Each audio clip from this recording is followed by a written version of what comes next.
Hello everyone, welcome back to my channel solo traveller. This is Ram friend और ये है आपके सामने लखनऊ की पहली XSR 155 और यहाँ है मिस्टर कुंदन। केसी व्लॉग्स के नाम से आप इनको जानते हैं। यूट्यूब चैनल पे 5 लाख से ज़्यादा सब्सक्राइबर हैं और ये इसके प्राउड ओनर हैं और काफ़ी ज़्यादा इसको चला चुके हैं। आप देख रहे हो मॉडिफाई भी कर चुके हैं। जब इन्होंने ली थी तो ये ब्लू कलर की थी, अभी ये ब्लैक कलर में हो चुकी है। तो काफ़ी टेस्टिंग हो चुकी है, पिलियन के साथ भी राइड कर चुके हैं। तो अगर आप लोग भी XSR लेने की सोच रहे हो और अभी तक आप कंफर्म नहीं हो कि भाई अच्छी बाइक है कि बुरी बाइक है, तो इसकी सारी अच्छाइयाँ और बुराइयाँ आपको ओनर अपने मुंह से बता देंगे। तो जल्दी से स्टार्ट करते हैं। सबसे पहले तो मुझे बताइए कितना टाइम हो गया लिए हुए? भाई अभी ऑलमोस्ट 1 महीना हुआ है, मतलब 1 दिन बचा है बस। 1 दिन बचा है, 1 महीना हो गया। जब तक मैं वीडियो डालूंगा 1 महीना हो जाएगा। एक बार देख लेते हैं कितना चला चुके हैं। तो छोटा सा इसका जो मीटर है एक बार देखिए, ऑन करते हैं और ये ऑन हो गया है मीटर। और इसको एक बार देख लेते हैं ओडोमीटर कितना है। 1700 किलोमीटर ये चल चुकी है। तो भाई 1700 किलोमीटर चल चुकी है। सर्विस हो चुकी है? सर्विस हो चुकी है। तो पहले शुरुआत करते हैं सर्विस से ही। तो पहली सर्विस जो हुई अभी एक ही सर्विस हुई होगी? एक ही सर्विस हुई है। कितना पैसा लगा? 1060 रुपये। 1060 रुपये लगा हुआ है। तो 1100 रुपये के आसपास इसकी फर्स्ट सर्विस की कॉस्ट आई है, जो कि एक फ्री सर्विस होती है। और आपको पता ही होगा R15 का इंजन इसमें लगा है। तो पहले तो मुझे ये बताओ, आप R15 भी चला चुके हो, मोटो ब्लॉगर, आप ऑलमोस्ट सारी बाइकें चला चुके हो। R15 चला चुके हो, MT चला चुके हो। तो R15 से तो कहीं रिजेंबल नहीं करती, लेकिन बहुत लोग सोचते होंगे कि MT से ये कितनी डिफरेंट है? MT से ज़्यादा डिफरेंट है। देखो, सबसे पहली बात तो उसका स्टैंड वगैरह सब अलग हो जाता है, ठीक है। और वो थोड़ी छोटी लगती है, मतलब छोटी ये भी है, बट उसकी सीट वगैरह थोड़ी ज़्यादा थोड़ी सी इसकी लंबी है सीट। इसकी थोड़ी सी लंबी है। तो और इजी भी होता है इसमें बैठना। MT में क्या होता है, पीछे सीट थोड़ी ऊंची है। इसमें मान लीजिए अगर कोई आपके यहाँ ओल्ड एज है, मोटा होगा तो दिक्कत होगी, मतलब पतला है अगर कोई तो आराम से इसमें बैठ सकता है, रीचेबल है। चलिए ठीक है। और आपकी हाइट कितनी है? मेरी है 5.8। एक बार बैठ के भी आप दिखा दो। देख लो भाई, 5 फुट 8 इंच का बंदा है और फ्लैट फुट आ रहे हैं दोनों ही इस पे। और इनकी पर्सनालिटी के हिसाब से आप देख लो कितनी जगह पीछे बैठ रही है। अगर मैं इस पे पीछे बैठ जाता हूँ तो देख लो ख़त्म है जगह बिल्कुल। अगर बीच में मैं कुछ सामान रखना चाहूँ तो नहीं रख सकता हूँ। तो 2 स्लिम बंदे, मतलब एक थोड़ा सा फिट, एक थोड़ा स्लिम बंदा इस पे बैठ सकता है। इतनी जगह है इसके अंदर। तो ये कुछ है। तो पहले तो आप मुझे बताओ कि आपने XSR क्यों ली? मैंने XSR इसलिए ली क्योंकि जब ये लॉन्च हुई थी यार 2019 में। वैसे तो मेरे को इसके बड़े वेरिएंट अच्छे लगते हैं, वो तो अभी तक लखनऊ में नहीं आए। जब ये नहीं आई थी वो कहाँ से आएंगे? तो जब मैंने इसको देखा था ना, तो ये रेट्रो फील में मुझे ज़्यादा बेटर लगी। ओके। तो जब FZX आई थी तो मुझे लगा था XSR आ रही है। वो उस समय भी नहीं इन लोगों ने लॉन्च की। तो फाइनली 2025 के एंड में इन लोगों ने लॉन्च की। तो मेरे को बहुत बढ़िया पहले से लगती थी और रेट्रो थी। तो आप लोगों को पता ही होगा, मैंने इंटरसेप्टर मेरे पास थी, जो कि अभी नहीं है मेरे पास। बट मैंने कहा मेरे को एक चाहिए रेट्रो बाइक और सिटी में मुझे चलना था, तो मेरे को ये सबसे सही फिट बैठी। अच्छा, अभी तक आपने जितनी भी बाइक चलाया, जैसे इंटरसेप्टर आप चलाते थे 650 सीसी के पैरेलल ट्विन इंजन है, विस्ट्रॉम चलाते हो वो भी 250 सीसी का इंजन है, ये सबसे छोटी बाइक है 155 सीसी की। तो इसकी जो पावर है आपको सिटी में लगता है कि कुछ कमी? नहीं, कोई इशू नहीं लगता। मैं अभी चला रहा हूँ पिलियन के साथ, अक्सर मैं पिलियन के साथ ही निकलता हूँ। मुझे कोई इशू नहीं होता क्योंकि आपको पता है सिटी में इतना ज़्यादा ट्रैफिक हो चुका है ना, आप तेज़ नहीं चलाओगे। और मेरी आदत नहीं, आप लोगों ने ड्रैग देखी होंगी, मेरे तो लगता होगा कि मैं हमेशा तेज़ चलाता हूँ, बट सिटी में मेरी आदत है आराम से चलने की, उसके लिए ये सफिशिएंट है। ठीक है। तो सिटी में आपको कितना माइलेज दे रही है? सिटी में यार मैंने ऐसे चेक तो नहीं किया, लेकिन मुझे जहाँ तक लगता है ये आराम से 40-45 निकाल देगी। 40-45 का आप बता रहे हो, पिलियन के साथ चलाते हो, तो सीट का कंफर्ट कैसा है इसका? सीट का कंफर्ट तो खराब है। देखो, पहली बात तो सिंगल आप चलोगे तो बढ़िया है, लेकिन पिलियन अगर बैठ जाता है तो उसको दिक्कत होती है क्योंकि पीछे के सस्पेंशन है हार्ड।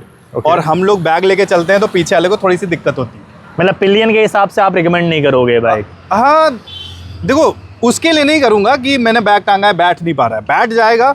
आप देखोगे ना, मैं बताता हूँ, मार्केट में 70% जो गाड़ियां आ रही है ना, उसकी सीट इतनी है या थोड़ी सी ज्यादा है, ठीक है। ये छोटी सीट नहीं है। अभी मैं इसको अगर कंपेयर कर लूँ ना, बहुत सारी गाड़ियों, रोनिन का भी इतना ही सीट होगा लगभग, थोड़ी सी हो सकती है 1 इंच ज्यादा हो। बहुत सारी गाड़ियों में यही सीट का साइज मिलता है। बट दिक्कत क्या है इसमें, सबसे मेन जो दिक्कत है वो है इसका सस्पेंशन। बहुत ज्यादा हार्ड है और उसका ट्रैवल बहुत कम है। जब 2 लोग बैठते हैं ना, लगभग एक 50 kg डाल दोगे, 150 लगभग, तो बैठ जाता है। और जब आपको बम पड़ता है ना, वो खत्म हो जाता है शॉकर। मतलब आपको फील पे झटके प्रॉपर पता चलता है, सस्पेंशन वो काम नहीं कर रहे आराम से। तो ये एक प्रॉब्लम है। लॉन्ग रूट में पीठ में आपको काफी ज्यादा प्रॉब्लम हो सकती है अगर आप ये बाइक लेते हो और पिलियन के साथ राइड करते हो, राइडर के लिए कोई प्रॉब्लम नहीं है। आगे वाले सस्पेंशन कैसे हैं? आगे वाले तो एक नंबर है, आगे वाले में कोई प्रॉब्लम नहीं है। अच्छा, जैसे आप अभी थोड़ा सा धीरे भी चलाते हो, कभी तेज भी चलाते हो, तो टायर और ब्रेकिंग कैसी है इसकी? ब्रेकिंग बहुत बढ़िया है इसकी। ओके, बहुत बढ़िया पंच मिलता है। रियर ब्रेक भी बहुत अच्छा मिलता है। सेम R15 वाली ब्रेकिंग है? हाँ, R15 वाले लाइट वेट है तो आपको स्टॉपिंग भी पहले मिलती है ज्यादा। ठीक है, ज्यादा होता है ना हैवी को थोड़ा सा टाइम लगता है, ये लाइट वेट है तो जल्दी से ब्रेक मार लेती है। दूसरा, इसमें आपको ABS बहुत बढ़िया काम करते हैं, आपको ऐसा फील नहीं आएगा कॉन्फिडेंस नहीं है। एक तो लाइट वेट है और ज्यादा कॉन्फिडेंस आपका बूस्ट हो जाता है, तो उस हिसाब से ब्रेकिंग के मामले में ये गाड़ी बहुत बढ़िया होने वाली है। बाइब्रे के ब्रेक लगे हुए हैं इसमें, डुअल पिस्टन आगे लगे हुए हैं, सिंगल पिस्टन पीछे लगे हुए हैं, और आपका डुअल चैनल ABS है, साथ में ट्रैक्शन कंट्रोल भी है। वैसे तो मुझे लगता है इस पावर के हिसाब से ट्रैक्शन कंट्रोल की उतनी जरूरत नहीं पड़ती, बट स्टिल अगर आप कॉर्निंग वार्निंग करते हो, वहां पे थोड़ी फिसलन है तो हेल्प कर देगा आपकी। आप मान लो, जैसे मान लीजिए कभी कभी आप ग्रेवल्स वगैरह में चलाते हो, या मान लीजिए बालू आ गया, तो वहाँ पे ट्रैक्शन अच्छा काम कर देता है। तो अगर आप एक बिगनर्स बाइकर हो और तो उस हिसाब से सेफ्टी थोड़ी अच्छी मिल जाएगी, इलेक्ट्रॉनिक्स थोड़ी अच्छी मिल जाते हैं। माइलेज आपने बताया था 40-45 के आसपास आराम से मिल रहा है। हाँ। 10 लीटर का टैंक है? 10 लीटर का टैंक है। तो कभी लगा कि टैंक बड़ा होना चाहिए था? बिल्कुल नहीं, बहुत सफिशिएंट है भाई। मैं 500 का भराता हूँ, मुझे लगभग 1-1.5 हफ्ते चलाता रहता हूँ, नहीं खत्म होता। अच्छा, मीटर के लिए मैंने भी रील बनाई थी, तो उसमें मैं मिस कर गया था। इसके जो मीटर की विजिबिलिटी अभी काफी कम दिखा रही है, लेकिन जब आप चलाने लग जाते हो रोड पे तो विजिबिलिटी बढ़ जाती है। बट आपको क्या लगता है, जब आप चलाते हो सारी इन्फॉर्मेशन सही से दिख जाती है इसमें? वैसे नेगेटिव साइड में, पहले जब मैंने नया लिया था तो मुझे पता नहीं था इसकी ब्राइटनेस कैसे बढ़ती है। ब्राइटनेस की बढ़ती है और मैंने बढ़ाया, उसके बाद से मुझे कोई प्रॉब्लम नहीं। ऐसी कोई प्रॉब्लम आपको मीटर की विजिबिलिटी में नहीं आ रही है? What about vibrations? वैसे तो यामाहा का इंजन है, ये क्वेश्चन पूछना ही नहीं चाहिए, बट फिर भी वाइब्रेशन देखो मिलते हैं तब मिलते हैं जब आप मतलब लो स्पीड में हैवी मतलब हायर गियर में होते हैं। जब आप एक्सीलेटर लेते हो, होता नहीं है कि इंजन साउंड करता है कि आपने लो पावर जनरेट किया, आपको गियर कम करना है, तो कभी कभी ऐसा फील होता है इसमें कि मान लीजिए आपने 5वें गियर में 60 की स्पीड में चला और एकदम से थ्रॉटल ले लिया, तब फील होगा। अदरवाइज अगर आप टॉर्क की कमी की वजह से अदरवाइज अगर सही टाइम पे आप RPM पे शिफ्ट करोगे ना, तो वाइब्रेशन फील नहीं। ग्राउंड क्लियरेंस का क्या है नीचे? वैसे इसमें प्लास्टिक का ये भी लगा हुआ है आपका। मैंने टेस्ट किया था पिलियन के साथ में, तो ग्राउंड क्लियरेंस जो था, वो जो स्पीड ब्रेकर था वो थोड़ा ऊंचा था। ओके। तो उससे जो इसका साइड स्टैंड है ना, वो छू के चला गया था। तो लोगों को लगा कि बहुत कम है। तो मैं बताऊंगा कि वो जो स्पीड ब्रेकर था ना, वो कहीं मिलेगा नहीं आपको। बहुत ही 1-2 कहीं जैसे होता है ना सोसाइटी में बने रहते हैं, वो मुश्किल से आपको मिलेगा कहीं पे। तो 170 mm की इसकी जो ग्राउंड क्लियरेंस दी गई है सफिशिएंट है। और अभी आपने भी बहुत सारी गाड़ियां चलाई होंगी, तो आपने देखा होगा N160 हो गई या N160 लेगा अपाचे हो गए, सबका 160, 180 इसी के बीच में ही रहता है। तो सफिशिएंट है ग्राउंड क्लियरेंस, कोई इसमें कमी नहीं है। कंपनी ने बस एक गलत चीज इंफॉर्मेशन दे दी है, जो कि थोड़ा नेगेटिव इम्पैक्ट डाल ली लोगों पे। 120 mm मिनिमम लिखा हुआ है। ओके। तो मिनिमम मींस जब आप पूरा लोड कर दोगे, देन इसका जो एकदम आखिरी वाला पार्ट है वो 120 mm है। और 120 mm आपके सुपर बाइक्स वगैरह में होता है। 120 mm अगर होती तब तो क्या कम हो जाती है। कम हो जाती है। अच्छा, आपने ये लगा रखा है बाहर से leg guard, company leg guard offer करती है इसका? कंपनी करती है, उनका थोड़ा लेग गार्ड वही नॉर्मल वाला, जैसे आपने देखा होगा ऐसे यू शेप में बने रहते हैं, वो मुझे ज़्यादा अच्छा नहीं लगा, तो मैंने इसलिए इसको लगाया। काफ़ी अच्छा लग रहा है। ये आपका स्लाइडर्स भी लगे हुए हैं इसके अंदर। ये लोग Z900 में भी इसको इंस्टॉल करते हैं। ओके।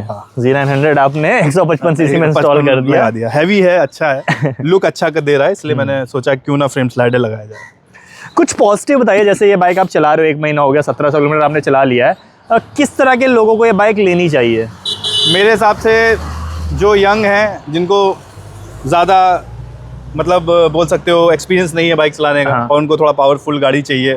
बाकी फैमिली में भी कभी कभार किसी को बैठाना होगा, लेडीज़ हो गई या ओल्ड एज के बुजुर्ग हो गए, तो उनके लिए परफेक्ट होने वाली है, क्योंकि आपको पावर भी मिल जाती है, ठीक है, और रीचेबल भी है ओल्ड एजर के लिए। थोड़ी सी सीट कम है, बट मुझे लगता है ना इसी टाइप की सीट सब में मिलती है। अगर आप, मैं बोलता हूँ ना, N160 की बात कर लेते हैं। N160 में स्प्लिट सीट आती है, ठीक है, तो सीट तो लंबी है, लेकिन जो पीछे वाली सीट है वो छोटी ही होती है। आप देखोगे ना, एक हाथ के बराबर ही होती है, थोड़ा सा एक बढ़ जाएगी लेकिन बराबर ही होती है। तो बैठने का जो स्टांस है वही सेम ही हो जाता है। और बस इसमें ग्रैब हैंडल नहीं है, जिसकी वजह से थोड़ी दिक्कत होगी, वो एसेसरीज के तौर पे आपको मिल जाएगी।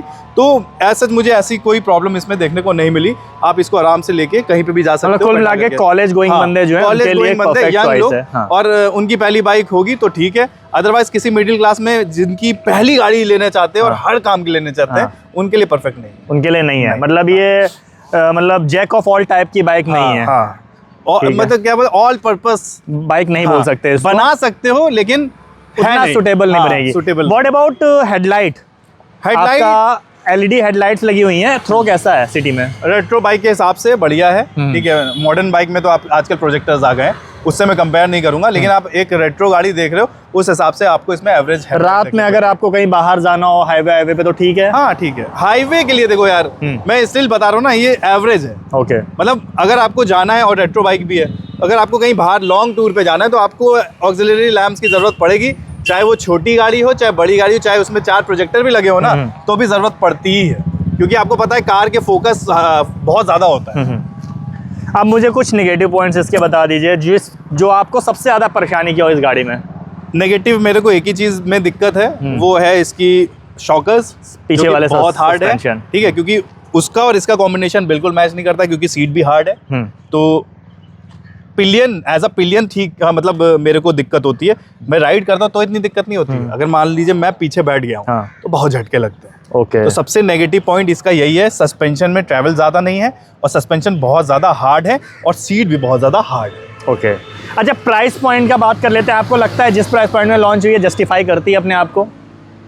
देखो यार, अगर मैं यामाहा की बात करूँ, ठीक है, मैं यामाहा को लेके चलूँगा, मैं दूसरी गाड़ी से कंपेयर नहीं करूँगा, तो जस्टिफाई करती है। ठीक है, अगर ये 2 तक लेके जाते, जैसे MT आ रही है, कुछ गाड़ियां हैं जो MT की जो 2.10 2.5 की हैं, तो उस हिसाब से वो जस्टिफाई नहीं करती है। 182 83 में जो मिल रही है, मुझे 180 की पड़ी है, तो 180 के हिसाब से मुझे जस्टिफाई करती है, क्योंकि जो इसका इंजन है आपको पावर देगा भाई, जो आप 155 में किसी बाइक में नहीं फील करोगे।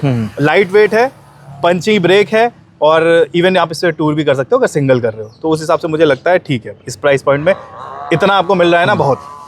तो भाई इसी के साथ ये आज का ओनरशिप रिव्यू वाइंड अप करते हैं, और एक बार कंक्लूजन पे आ जाते हैं। पॉजिटिव पॉइंट्स हैं, देखने में बाइक अच्छी है, रिलायबल इंजन है, और 155 सीसी के हिसाब से कि स्टार्टर पैकेज में अच्छी पावर दे रही है, अच्छा परफॉर्मेंस दे रही है, अच्छा माइलेज आपको दे रही है। गुड लुकिंग बाइक है। हैंडलिंग हो गई, आपकी लाइट्स हो गई, इसकी टायर्स हो गए, और ब्रेकिंग है, ये सारी चीज़ें आपकी चेक में है। नेगेटिव पॉइंट्स की बात कर लेते हैं, तो पहला नेगेटिव पॉइंट्स है कि पहला और इकलौता नेगेटिव पॉइंट जो अभी तक मुझे पता चला है कि इसके पिलियन का कंफर्ट बिल्कुल भी नहीं है। पीछे का सस्पेंशन बहुत ज़्यादा हार्ड है, तो अगर हल्की सी भी बम्पी रोड आती है तो आपकी पीछे वाली जो बैक है पिलियन की, उसको काफ़ी ज़्यादा प्रॉब्लम हो सकती है। ट्रैवल काफ़ी ज़्यादा कम है पीछे वाले सस्पेंशन का, तो उसको यामाहा को सुधारने की ज़रूरत है। इसके अलावा अगर आप एक मैच्योर राइडर हो, अगर आप चाहते हो कि एक ऐसी बाइक लूँ जिससे मैं लंबे लंबे ट्रैवल भी कर सकूँ, सिटी में भी चला लूँ, तो ऑल पर्पस बाइक की तरह आप इसको नहीं ले सकते हो, सिटी बाइक की तरह ज़्यादा प्रीफर करोगे। तो इसी के साथ ये व्लॉग इन करता हूँ। बाकी अगर आपको ये सारी चीज़ें जो मैंने बातें की, इनको अगर रील्स में देखना है तो भाई का इंस्टाग्राम हैंडल है आपका केसी व्लॉग्स, वहाँ पे उन्होंने हेडलाइट टेस्ट हो गई, ग्राउंड क्लियरेंस टेस्ट हो गई, सीट टेस्ट हो गई, सारी चीज़ें उन्होंने डाल रखी हैं, तो आप वहाँ पे देख सकते हो। इसी के साथ ये व्लॉग इन करते हैं। सोशल मीडिया हैंडल मेरा यहाँ डिस्प्ले हो रहा है, ride hard ride safe. This is Ram soldier signing off, keep being awesome.